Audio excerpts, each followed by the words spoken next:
tēma mammām, lai viņas saprastu to, ko darīt, ja viņas pusaudzis, dēls vai meita pēkšņi mainās un neieredz savu māti. Kāpēc pēkšņi viņš sāk runāt ar mammu kā ar ienaidnieku, kaut arī viņa dara visu, lai tikai viņas bērnam viss būtu labi, lai viņš būtu laimīgs, lai viņam viss sakārtotos. Taču jo vairāk viņa dara labu, jo sliktākas kļūst abu attiecības. Jebkura mammas rīcība, jebkurš vārds tiek uzskatīts par agresīvu uzbrukumu pusaudzim. Reizēm bērns var nolamāt mammu tādiem vārdiem, kas burtiski iedzen viņu zemē, kaut arī viņa šajā brīdī ir atdevusi savam bērnam visu savu sirdi, dvēseli un mīlestību. Vai arī notiek kas pretējs. Es pazīstu mammu, kurā savu bērnu nav runājusi veselu gadu, kaut arī viņas abas dzīvo kopā kā naidīgas ienaidnieces un svešinieces.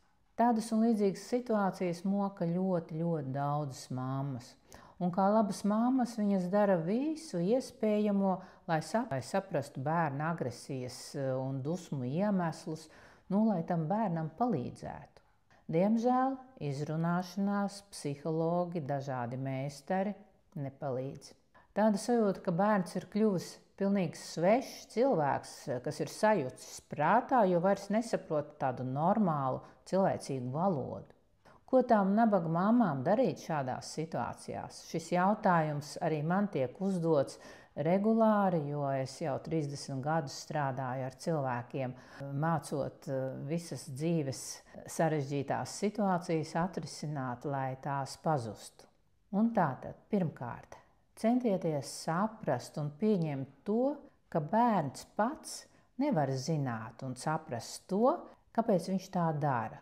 Jo šis naids pret mammu nāk no viņa dvēseles dziļumiem, no zemapziņas, tātad tas ir visticamāk pārnācis no kādas no iepriekšējām dzīvēm, kur notika kaut kas slikts un nepatīkams. Šajā dzīvē viņi ir satikušies kā mamma un bērns, lai karmiski atstrādātu un izdzīvotu šo situāciju. Kamēr tas netiks izdarīts, bērna naids nevar pazust. Protams, mamma var atstrādāt tikai no savas puses. Diemžēl bērnam pašam tas būs jādara tad, kad viņš kļūs attiecīgi pieaudzis. Taču mamma atstrādājot, situāciju jau mīkstinās. Otrkārt, turpiniet mīlēt savu bērnu, saprotot, ka šīs attiecības ir ļoti nopietnas, smagas, karmiskās mācības, kuras jums kā mammām jāatstrādā karmiski un jāatrisina no jūsu puses. Un tieši šī iemesla dēļ jūsu bērns ir izvēlējies jūs par savu mammu. Un ņemiet vērā ar audzināšanu, ar sarunām, sodiem vai citiem līdzekļiem, to nevar mainīt. Tas nav fiziski iespējams, ne fiziski, ne emocionāli. To var mainīt tikai mamma, atstrādājot karmiski esošo situāciju. Un kā jau es teicu, bērnam tas pašam būs jādara tad, kad viņš būs pieaudzis. Treškārt, lai vēl vairāk neuzkurinātu un neprovocētu savu bērnu, centieties neiekrist tajās emocijās. Visu uztveriet tādā mīlestības pilnā mierā, bet īpaši neizrādot šo mīlestību, jo arī tas tracinās to pusaudzi. Jo jebkura jūsu emocija tikai pasliktinās esošo stāvokli. Un tātad, ievērojot jau šos 3 pamata punktus, tā situācija vismaz būs paciešama.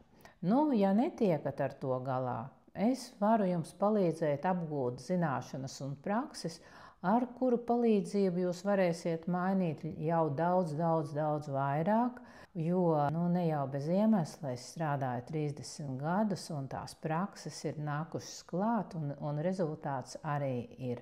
Arī man pašai ir bērni un mazbērni un man riņķī apkārt cilvēkiem ir tādas pašas problēmas, kā es aprakstīju, jo, diemžēl, mūsdienu laiks ir tāds sarežģīts. Un tāpēc tām mammām ir jābūt gana gudrām, lai viņas varētu izkļūt no jebkuras situācijas. Ja jums ir kaut kādi jautājumi, rakstiet man, es centīšos jums atbildēt, bet, kā jau es teicu, vislabāk ir apgūt pamata mācības, kas ļauj atrisināt ne tikai šīs problēmas, bet arī visas citas saistītas ar jūsu ģimeni, ar tuvajiem cilvēkiem.